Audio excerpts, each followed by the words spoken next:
નમસ્કાર. આજના આ ખાસ સેશનમાં ખૂબ ખૂબ સ્વાગત છે. ગુજરાતમાં ધોરણ 12 પછી કોલેજમાં એડમિશન મેળવવું એ હંમેશા કેટલી જટિલ અને થકવી નાખનારી પ્રક્રિયા રહી છે, ખરું ને? અલગ અલગ કોલેજોના ફોર્મ ભરવા, લાંબી લાઇનોમાં ઊભા રહેવું, અલગ જગ્યાએ ડોક્યુમેન્ટ્સ જમા કરાવવા. પણ સારા સમાચાર એ છે કે આ બધું જ હવે ભૂતકાળ બની ગયું છે.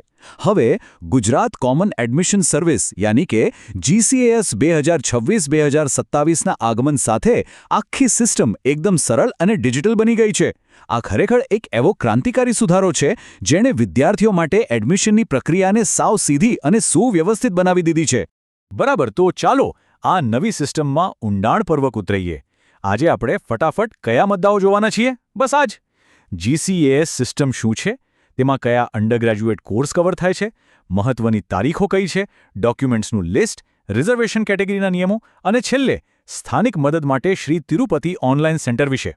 આ એક સંપૂર્ણ સ્ટેપ બાય સ્ટેપ માર્ગદર્શિકા બની રહેશે જે આખી પ્રક્રિયાને સુરક્ષિત રીતે પાર પાડવામાં મદદ કરશે. તો સૌથી પહેલાં સમજીએ આ આખી નવી સિસ્ટમ એટલે કે GCAS વિશે. એડમિશનના આ નવા યુગમાં આ કેન્દ્રીકૃત ડિજિટલ સિસ્ટમ જૂની કંટાળાજનક પ્રક્રિયાઓનું સ્થાન કેવી રીતે લઈ રહી છે એ જાણવું ખરેખર રસપ્રદ છે. જો સાવ સીધી ભાષામાં કહીએ તો GCAS એટલે ગુજરાત કોમન એડમિશન સર્વિસ. આ એક એવું સેન્ટ્રલાઇઝ્ડ ડિજિટલ પોર્ટલ છે જેણે જાણે જાદુ કર્યો છે. કલ્પના કરો, પહેલાં 10 અલગ અલગ યુનિવર્સિટીઓમાં 10 ફોર્મ ભરવા પડતા. હવે બસ આ એક જ પ્લેટફોર્મ પરથી આખા ગુજરાતની વિવિધ યુનિવર્સિટીઓમાં અરજી કરી શકાશે. વિચારો, ભવિષ્યના અંડરગ્રેજ્યુએટ વિદ્યાર્થીઓનો કેટલો બધો સમય, શક્તિ અને ધક્કા બચી જશે. આ પોર્ટલનો મુખ્ય ઉદ્દેશ્ય જે છે અને અહીં મૂળ સ્ત્રોતમાંથી લીધેલું આ વાક્ય ટાંકવું બહુ જરૂરી છે.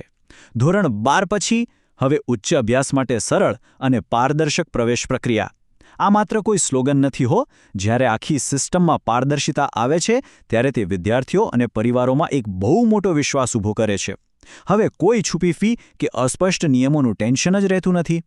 હવે તરત જ એ સવાલ થાય કે આ સિંગલ એપ્લિકેશન પ્રોસેસથી આખરે કયા શૈક્ષણિક માર્ગો ખુલે છે, કયા કોર્સમાં એડમિશન મળી શકે? અહીં ઘણા બધા અંડરગ્રેજ્યુએટ ઓપ્શન્સ ઉપલબ્ધ છે, જેમ કે BA એટલે bachelor of arts, BCom, BBA, BCA અને સાયન્સના વિદ્યાર્થીઓ માટે BSc. જોયું? કારકિર્દીની દિશા ભલે ગમે તે હોય, આર્ટ્સ હોય, કોમર્સ હોય કે પછી સાયન્સ હોય, એ બધા માટેનો રસ્તો હવે આ એક જ પોર્ટલમાંથી પસાર થાય છે. એકદમ સ્માર્ટ અને સિમ્પલ. હવે જે વાત કરવા જઈ રહ્યો છું ને એ બહુ જ અગત્યની છે. સમય મર્યાદા. કોઈ પણ એપ્લિકેશનમાં તારીખોનું ધ્યાન રાખવું એ સૌથી ક્રિટિકલ બાબત છે. જો તારીખ ચૂકી ગયા તો આખી તક હાથમાંથી જતી રહે. તો સૌથી મહત્વનો મુદ્દો એ છે કે 07/05/2026 આ તારીખ કેલેન્ડરમાં બરાબર હાઇલાઇટ કરી લેવાની છે. ફોર્મ ભરવાની શરૂઆત આ જ તારીખથી થવાની છે. ભવિષ્યની નવી દિશા નક્કી કરવા માટેનું આ પહેલું કદમ છે. તેથી અગાઉથી જ તૈયારી રાખવી ખૂબ જ જરૂરી છે. તારીખ તો ફિક્સ થઈ ગઈ, પણ ફોર્મ ભરતી વખતે હાથ વગું શું રાખવાનું છે? ચાલો એનું એક ફટાફટ ચેકલિસ્ટ બનાવી લઈએ, જેથી એપ્લિકેશન વખતે કોઈ જ અડચણ ન આવે. આપણે આને 3 સરળ સ્ટેપમાં વહેંચી દઈએ. સ્ટેપ 1, શૈક્ષણિક માર્કશીટ્સ એટલે કે ધોરણ 10 અને 12ની ઓરિજિનલ માર્કશીટ્સ, અને જો કોઈ વધુ અભ્યાસ કર્યો હોય તો તેની પણ માર્કશીટ સાથે રાખવી. સ્ટેપ 2, ઓળખના પુરાવા, એક પાસપોર્ટ સાઇઝનો ફોટો, સહી, આધાર કાર્ડ અને લિવિંગ સર્ટિફિકેટ એટલે કે LC. આટલું તો હોવું જ જોઈએ. અને સ્ટેપ 3, જે બહુ જ પ્રેક્ટિકલ છે, જ્યારે પણ સેન્ટર પર જાઓ ત્યારે પોતાનો મોબાઈલ ફોન સાથે અચૂક રાખો. આ એક ડિજિટલ પ્રક્રિયા છે, એટલે OTP અને વેરિફિકેશન માટે મોબાઈલ હોવો અત્યંત આવશ્યક છે. હવે જો કોઈ અનામત વર્ગમાં આવતા હોય તો કેટલાક ખાસ દસ્તાવેજોના નિયમો પણ ધ્યાનમાં રાખવા પડશે. એનું ફાઇન પ્રિન્ટ શું કહે છે એ સમજીએ. અહીં 2 કેટેગરી વચ્ચેનો સ્પષ્ટ તફાવત સમજી લેવો. જો જનરલ ઉમેદવાર હોય તો હમણાં વાત કરી એ સ્ટાન્ડર્ડ ડોક્યુમેન્ટ્સ અને માર્કશીટથી કામ થઈ જશે. પણ જો કોઈ ખાસ કેટેગરીના ઉમેદવાર હોય તો એ સ્ટાન્ડર્ડ દસ્તાવેજોની સાથે જાતિનો દાખલો જેમ કે OBC, SC, ST અથવા EWSનું પ્રમાણપત્ર ફરજિયાતપણે રજૂ કરવું પડશે.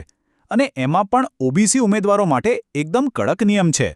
અને આ નિયમ એ બતાવે છે કે આવી નાની વિગતો કેટલી અગત્યની હોય છે. જુઓ, ઓબીસી માટે નોન ક્રિમિલેયર પ્રમાણપત્ર 31/4/2024 પછીનું હોવું ફરજિયાત છે. સ્રોતમાં દર્શાવેલી આ ચોક્કસ તારીખ ખાસ નોંધેલી રાખજો. જો આ તારીખ પહેલાંનું એટલે કે જૂનું સર્ટિફિકેટ હશે તો અરજી સીધી જ રદ થઈ શકે છે. આવી નાની ભૂલ એપ્લિકેશન રિજેક્ટ થવાનું કારણ ન બનવી જોઈએ. હવે ઘણાને એમ થાય કે આ બધી ડિજિટલ પ્રક્રિયા જાતે ઓનલાઈન કરતા નથી ફાવતી. તો શું કરવું? ચિંતા નહીં, સ્થાનિક સ્તરે રૂબરૂ મદદ પૂરી પાડતા કેન્દ્રો પણ ઉપલબ્ધ છે. જેમ કે મહેસાણાના લોકો માટે આવા જ એક સેન્ટરની માહિતી અહીં છે. દુકાનનું નામ છે શ્રી તિરુપતિ ઓનલાઈન સેન્ટર. એમનું એડ્રેસ છે મંગલમૂર્તિ કોમ્પ્લેક્સ, ગણપતિ મંદિરની બાજુમાં, ફુવારા, રાજમહેલ રોડ, મહેસાણા 1.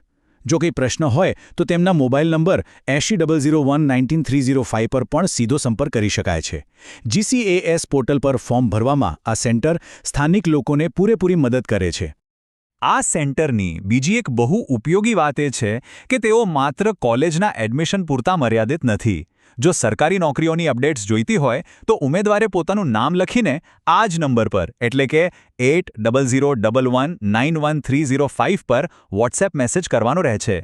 આ ભવિષ્યની કારકિર્દી માટે પણ એક લાંબા ગાળાના સાધન તરીકે બહુ સરસ રીતે કામ લાગે છે. ચાલો જોઈએ કે આમાં હજુ કેવી રીતે મદદ મળી શકે. જો ડિજિટલ માધ્યમોથી ઘરે બેઠા વધુ માર્ગદર્શન મેળવવું હોય તો આ સેન્ટરની એક યુટ્યુબ ચેનલ પણ છે. Shri Tirupati online centre search કરશો એટલે મળી જશે. એડમિશન પ્રક્રિયા અને ફોર્મ ભરવાની રીતો માટે આ એક ગૌણ પણ બહુ જ પાવરફુલ ડિજિટલ રિસોર્સ છે. તો જેમ આપણે આ વિશ્લેષણના અંત તરફ આવી રહ્યા છીએ ત્યારે એક બહુ મોટો અને રસપ્રદ પ્રશ્ન ઊભો થાય છે. GCAS પ્લેટફોર્મ જે રીતે એડમિશનને આટલા મોટા પાયે કેન્દ્રીયકૃત કરી રહ્યું છે ત્યારે શું આ અભૂતપૂર્વ પારદર્શિતા અને સરળતા ગુજરાતમાં ઉચ્ચ શિક્ષણના આખા માળખાને બદલી નાખશે? શું છેવાડાના વિસ્તારોના વિદ્યાર્થીઓને પણ હવે સમાન અને સરળ તકો મળશે? આ એક એવો સવાલ છે જેનો જવાબ આવનારા સમયમાં જોવો ખરેખર ઉત્તેજક બની રહેશે. આજના આ સેશનમાં જોડાવા બદલ ખૂબ ખૂબ આભાર.